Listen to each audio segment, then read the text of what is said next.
மனக்குழப்பம் ஏற்படுறதுக்கான அடிப்படையான ஒரு காரணம் என்னென்றால் அல்லாஹ்வுடைய திக்ரை விட்டு தூரமாகிற மாதிரி அத்தஅல்லுக் பித்துன்யா பிஹுப்பி துன்யா பிஷஹவாத், துன்யாவில் அளவு கடந்து உங்களை நீங்க மூழ்கடிக்கிறது.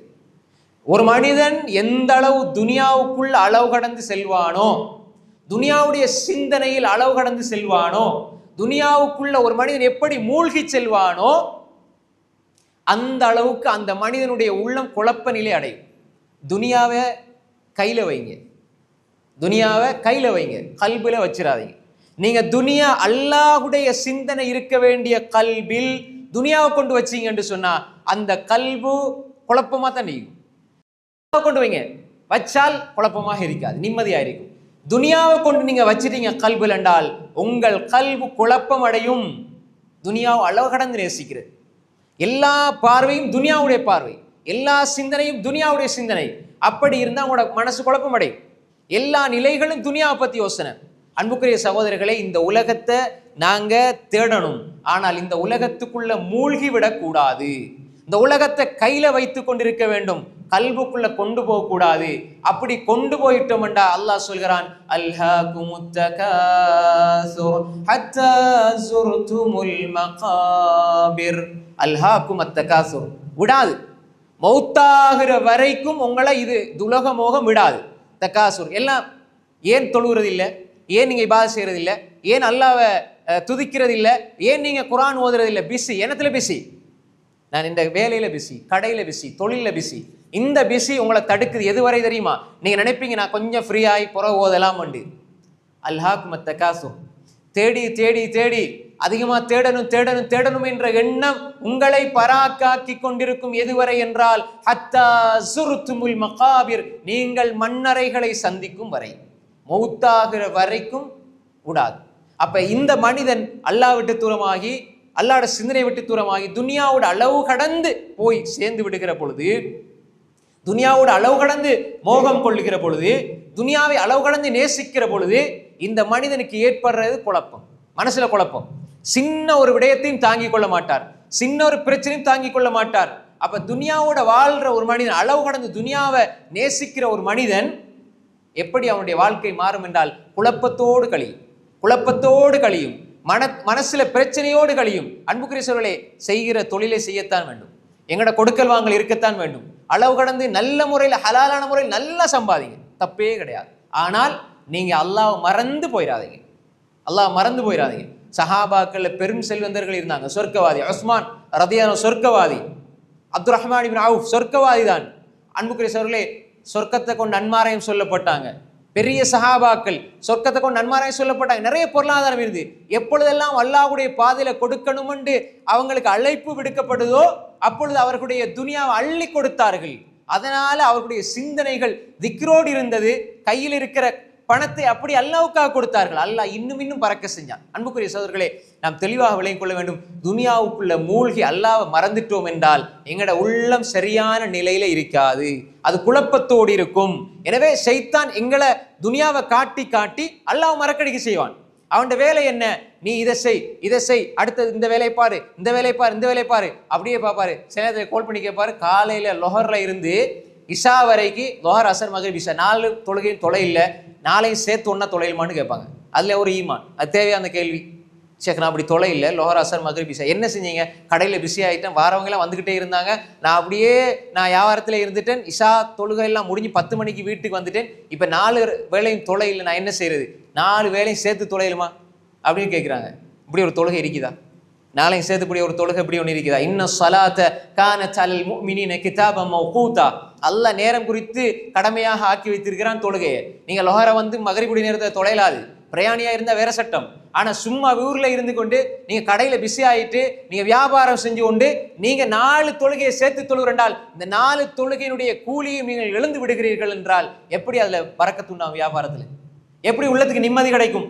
தொழுகை இல்லாத வியாபாரத்தால உங்களுக்கு நிம்மதி கிடைக்காத, டென்ஷன் தான் உண்டாகும். அது கடையில் இருக்கும்போது சந்தோஷமா இருக்கும், வியாபாரம் போகுது லாபம் கிடைக்குது சந்தோஷமா இருக்கும், வீட்டுக்குள்ள வந்து அவங்களோட பிள்ளைகளை பார்த்தா உங்களுக்கு டென்ஷன் ஆயிருக்கும், உங்களோட மனைவி பார்த்தா டென்ஷன் ஆயிருக்கும், எரிஞ்சு விழுவீங்க. அவ்வளோ உங்களோட உள்ளத்துல குழப்பம். அது எதனால ஏற்படுது தெரியுமா? பிள்ளைகள்ல பிரச்சனை இல்லை, மனைவி மக்கள்ல பிரச்சனை இல்லை, அந்த கடையிலையும் பிரச்சனை இல்லை. ரப்போட கனெக்ஷன் நீங்க துண்டிச்சிட்டீங்க. இப்ப அது வேற வேற விதத்துல உங்களுக்கு ஷைத்தான் போடுவான். நிறைய பேர் அல்லாஹ் பாதுகாத்தவர்களை தவிர 100 பேர் எடுத்தா 90 பேர் வீட்டுக்கு வரும்பொழுது சிரிப்பு இல்லை, வீட்டுக்கு வரும்பொழுது டென்ஷன், ஒரு வகையான ஒரு பதட்ட நிலை. இது நாங்க நினைச்சிருக்கிறோம் அவர் பிசினஸ்ல டென்ஷன் ஆகி வராரு. பிசினஸ்ல ஒரு டென்ஷனும் இல்லை. காசு கிடைக்க சந்தோஷம் தானே, அதோட தான் வீட்டுக்கு வராரு, லாபத்தோட தொழிலோட தான் வராரு. சில நேரம் டயர்டாக இருப்பார், அது வேற விஷயம். ஆனா வீட்டுக்கு வரும்பொழுது அன்பான மனைவி, அன்பான குழந்தைகள்லாம் எதிரிகளை போல தெரியுது. காரணம் என்ன? அவன் சண்டை பிடிப்பான், இவன் சண்டை பிடிப்பான், 4 பேர் பிரச்சனைப்படுவாங்க. எல்லாத்தையும் ஹேண்டில் பண்ணி சமாளிச்சவருக்கு தன்னை மனைவியோட உட்காந்து 5 நிமிஷம் பேசுறதுக்கு டைம் இல்லை. பிள்ளைகளை பார்த்து கொஞ்சதுக்கு ஒரு 5 நிமிஷம் டைம் இல்லை. பிள்ளைகளுக்கு ஒரு அலிஃபா சொல்லிக் கொடுக்க, குரானை சொல்லிக் கொடுக்க டைம் இல்லை.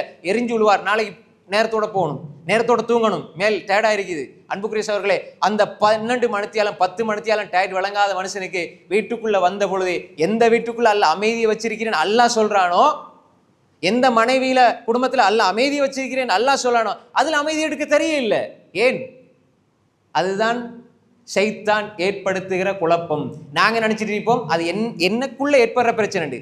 குடும்பம் நினைச்சிட்டு இருப்பாங்க மாப்பிள்ள கணவர் வாப்பாக்கு ஏதோ பிரச்சனை. இல்ல, அவங்க ரப்ப மறந்துட்டு துனியாவோட தொடர்பாயிட்டாங்க.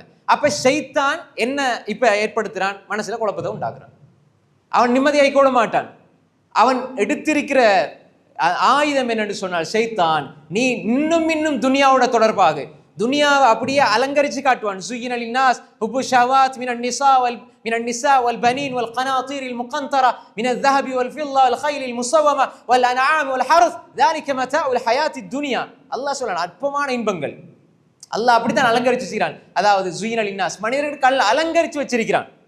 ஹுப்பு ஷஹவாத் மினன் நிஸா பெண்கள், அது மாதிரி பெண்களுக்கு ஆண்கள், வல் பனீன் பிள்ளைகள், வல் கனாதீரில் முகந்தரா மினல் ذهب والفضة தங்கம் வெள்ளி குவியல்கள், வல் கைலில் முஸவ்வமா அதாவது கைல் என்றால் குதிரை வாகனங்கள், வல்ல நாம் ஆடு மாடு ஒட்டகைகள், வல் ஹர்த் விளைச்சல் நிலங்கள், இதெல்லாம் அலங்காரம்.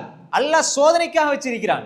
அன்புக்குரிய சகோதரர்களே, இதுல ஒரு மனிதன் அப்படியே அவனுடைய உள்ளத்தை கொண்டு போய் போட்டா, அப்படியே ரப்ப மறந்து அதுக்குள்ளே அவன் மூழ்கிட்டான்டா, எப்படி அவன் அல்லாஹுடைய சிந்தனைக்குள்ள மீண்டு வருவான்? எப்படி அவனுடைய உள்ளத்துக்கு நிம்மதி கிடைக்கும்? நிச்சயமாக பொருளாதாரம் அது நல்ல முறையில் சம்பாதிக்கிற பொழுது அல்லாஹ் அதை இபாதத்தாக ஆக்கி வைத்திருக்கிறான். எப்பொழுது ரப்பை மறந்துவிட்டு நீங்க பொருளாதாரம் செய்வீங்களோ, அப்ப ஷைத்தான் உங்களுக்கு தோழனாக இருந்து உங்கள் உள்ளத்தில் குழப்பங்களை உண்டாக்குவான். அந்த குழப்பத்தின் விளைவாக பிள்ளைகளோடும் மனைவி மக்களோடும் தாய் தந்தையோடும் குடும்ப உறவுகளோடும் பிளவுகள் ஏற்படுவதற்கு அந்த ஒரு இயல்பு நிலையை ஷைத்தான் உண்டாக்கிடுவான். அன்புக்குரிய சகோதரர்களே, இதுல நாம் தெளிவாக விளங்கிக் கொள்ள வேண்டும். துனியாவை அளவு கடந்து நேசிக்கிற பொழுது மனக்குழப்பம் வரும். அதற்கு தீர்வு என்ன? துனியாவை நீங்க வச்சுக்கொள்ளுங்க. சஹாபாக்களை பத்தி அல்லாஹ் சொல்கிற பொழுது ரிஜாலுல்லா துல்ஹீஹிம் திஜாரத்து வலா பைஉன் அன் ஸிக்ரில்லாஹ், அவர்கள்தான் மனிதர்கள், அவர்கள்தான் மனிதர்கள். லா துல்ஹிஹிம் திஜாரத்துன் வலா பைஉன் அன் ஸிக்ரில்லாஹி வ இகாமிஸ் ஸலாஹ் வ ஈதாஇஸ் ஸகாத் யகாஃபூன யௌமன் ததகல்லபு ஃபீஹில் குலூப் வல் அப்ஸார். அவர்கள் யார்? ரிஜால், மனிதர்கள், ஆண்கள், அவர்கள்தான். லா துல்ஹிஹிம் திஜாரத்துன் வலா பைஉன் அன் ஸிக்ரில்லாஹ், வியாபாரமோ கொடுக்கல் வாங்கலோ வர்த்தக வாணிப நடவடிக்கைகளோ அல்லாஹ்வுடைய திக்ரை விட்டும் அவர்களை பராக்காக்காது. அல்லாஹ்வோட திக்ரை விட்டு பராக்காக்கான சுப்ஹானல்லாஹ் அல்ஹம்துலில்லாஹ், அது மட்டுமல்ல அல்லாஹ்வோட திக்ரோட வாழுவாங்க. வலா பைன் அன் திக்ரில்லாஹி வ இகாமிஸ் ஸலாஹ், தொழுகையை நிலைநிறுத்துவதை விட்டும் அவர்களுடைய வியாபாரம் கொடுக்கல் வாங்கல் வர்த்தக வாணிப நடவடிக்கைகள் பராக்காக்காது. ஏன்? ஜகாத் கொடுக்கிறதை விட்டும் பராக்காக்காது. கொடுத்துக்கிட்டே இருப்பாங்க ஜகாத், தொழுது கொண்டே இருப்பாங்க, அல்லாஹ்வோட திக்ரோட இருப்பாங்க, வியாபாரம் செஞ்சு கொண்டு இருப்பாங்க. ஏன்? அவங்க மர்மையை பயந்து வாழ்றாங்க. இதற்கு இப்னு கஸீர் ரஹ்மத்துல்லாஹி அலைஹி இந்த வசனத்தைகளை தஃப்சீர் எழுதுறாங்க. தஃப்சீர் குர்ஆனில் அதீம்ல சஹாபாக்கள் வியாபாரம் செஞ்சுக்கிட்டு இருப்பாங்க. சஹாபாக்கள் வியாபாரம் செஞ்சுட்டு இருப்பாங்க. கடைக்கு ஒரு வியாபாரத்துக்காக அவர் பொருளை வாங்குறதுக்கு வருவாரு. கடைக்காரரும் என்ன செய்வாரு? வியாபாரம் செஞ்சு கொண்டிருப்பாரு. சஹாபாக்கள்ல இந்த நேரத்தில் அல்லாஹு அக்பர் என்ற அழைப்பு கேட்கும். 2 பேரும் அப்படியே அவருடைய வியாபாரத்தை நிறுத்திவிட்டு பள்ளிவாசலுக்கு வந்துருவாங்க.